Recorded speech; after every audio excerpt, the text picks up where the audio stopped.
9th class.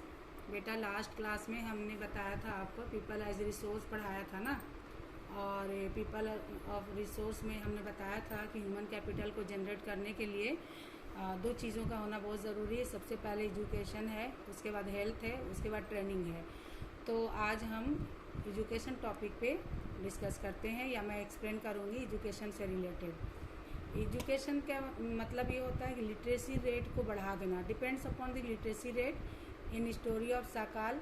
आपने आपके book में आप देखे होंगे कि बॉक्स बना हुआ है, बॉक्स में साकाल की और विलास की कहानी है। उसको आप लोग खुद से पढ़िएगा। मैं थोड़ा सा ब्रीफ कर दे रही हूँ स्टोरी को। कि साकाल जो था वो 12 साल का लड़का था, और उसके मम्मी पापा जो थे वो खेतों में काम करते थे, और फिर इसके मम्मी पापा साकाल के जो थे वो गांव के स्कूल में भेजते थे पढ़ने के लिए।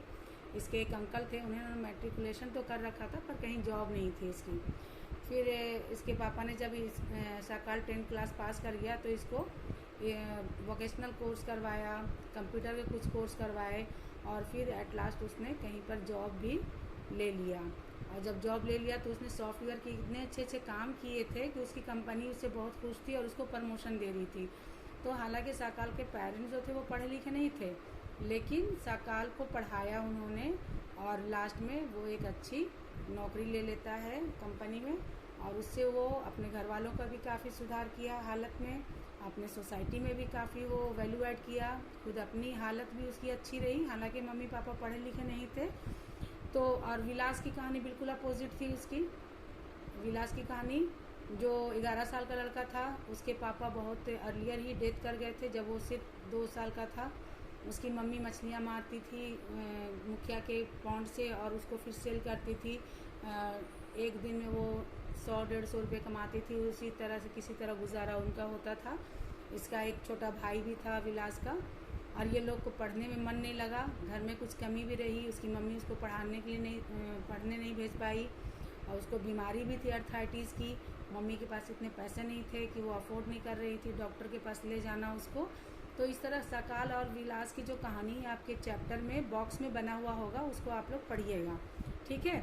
मैं ये बता रही थी कि अच्छे एजुकेटेड पर्सन जो होते हैं वो कंट्री के लिए, सोसाइटी के लिए काफ़ी काम आते हैं, उनके वैल्यू को ऐड करते हैं, और उनकी अपनी लाइफ भी अच्छी होती है। इसलिए हमें चाहिए कि लोगों को अच्छी क्वालिटी की एजुकेशन दे। सिर्फ रट्टे मारना, स्कूल भेजना और सुबह जाना शाम आना, वो इस तरह की पढ़ाई नहीं होती, बल्कि क्वालिटी एजुकेशन होनी चाहिए।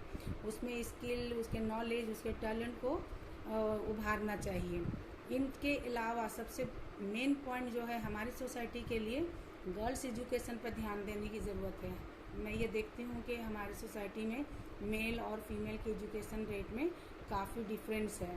ऐसा गांधी जी कहा करते थे कि अगर एक लड़का पढ़ता है तो सिर्फ लड़का ही पढ़ता है, लेकिन अगर एक लड़की को पढ़ा दिया जाए तो वो 2 परिवारों को पढ़ा देती है। दैट मीन्स जहाँ वो पैदा होती है अपने मम्मी पापा के घर में, तो पढ़ने के बाद वहाँ भी वो सुधार करती है, और जब उसकी शादी कर दी जाती है जिस परिवार में वो जाती है वहाँ भी बहुत अच्छे से वो चलाती है। इसलिए गर्ल्स एजुकेशन को प्रमोट करना चाहिए। इसके अलावा नवोदय विद्यालय बनाया गया है, गवर्नमेंट की तरफ से ये स्टेप उठाए गए थे कि नवोदय विद्यालय खोले गए कि जहाँ पे गरीब लड़कों को पढ़ाया जाए। वहाँ हॉस्टल की भी फैसिलिटीज़ होती है और अच्छी एजुकेशन होती है वहाँ पे।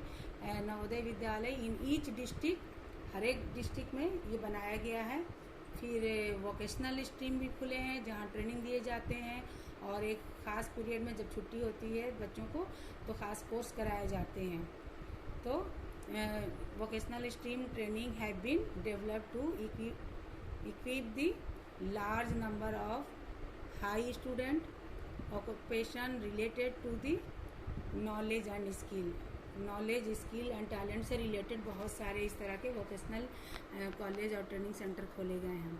इतने गवर्नमेंट ने भी बहुत सारे हेल्प किए हैं, बहुत सारे स्टेप उठाए हैं।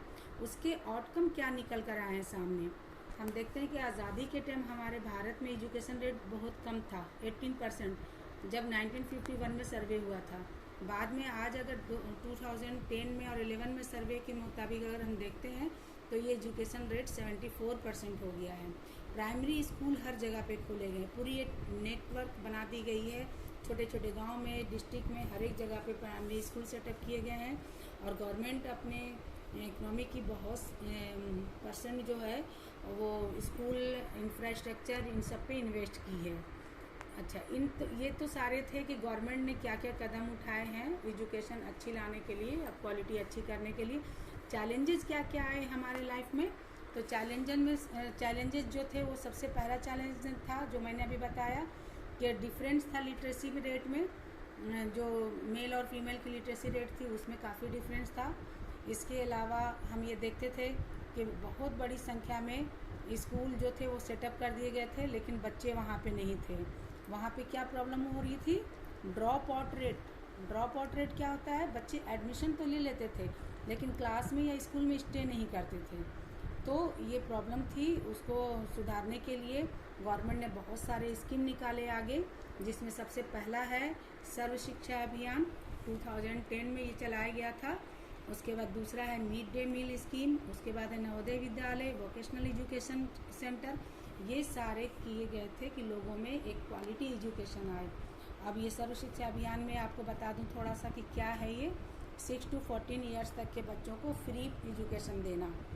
बच्चे 8 क्लास तक फ्री पढ़ेंगे, उनकी किताबों के खर्च, यूनिफॉर्म के खर्च सब गवर्नमेंट बर्दाश्त करती है और उनको प्रोवाइड करती है। तो इस तरह से ताकि बच्चे वहाँ पे आएँ और एजुकेशन ले पाएँ। मिड डे स्कीम मिल तो सभी बच्चे जानते होंगे, सब गवर्नमेंट के स्कूलों में दोपहर में खाना दिया जाता है ताकि बच्चे भूखे ना रहें। मान लो उनके मम्मी पापा सुबह स्कूल छोड़ के जाते हैं तो दोबारा शाम को जब वो आएंगे तो दिन में वो खाना क्या खाएंगे, तो गवर्नमेंट ने मिड डे मील का स्कीम निकाला, नवोदय विद्यालय में बनाया ताकि बच्चे अगर हायर सेकेंडरी की अगर एजुकेशन लेना चाहते हैं तो वो वहाँ से ले सकते हैं। वोकेशनल एजुकेशन सेंटर खोले, बहुत सारे गवर्नमेंट के पास ऐसे स्कीम लाए हैं पब्लिक के लिए ताकि उनकी एजुकेशन में सुधार हो, एटलीस्ट एजुकेशन रेट आगे बढ़े, लिटरेसी रेट जिसे कहते हैं वो आगे बढ़े। अब कुछ ऐसे स्टेट हैं हमारे यहाँ जहाँ 95-96% आते हैं एजुकेशन रेट। केरला है, आंध्र प्रदेश है, तमिलनाडु है, कर्नाटक है, यहाँ पे लिटरेसी रेट काफ़ी हाई है। पर अगर उसकी के अपोजिट अगर हम देखते हैं कि बिहार है तो वहाँ तो बहुत कम है, वहाँ तो 50-60% ही आ रहे हैं एजुकेशन रेट जो है उनकी लिटरेसी रेट। तो समझ में आया ये एजुकेशन का मतलब और एजुकेशन रेट क्या आउटकम है, गवर्नमेंट ने क्या क्या इसमें स्टेप उठाए हैं और क्या क्या चैलेंजेस हुए हैं। ठीक है, ओके, थैंक यू।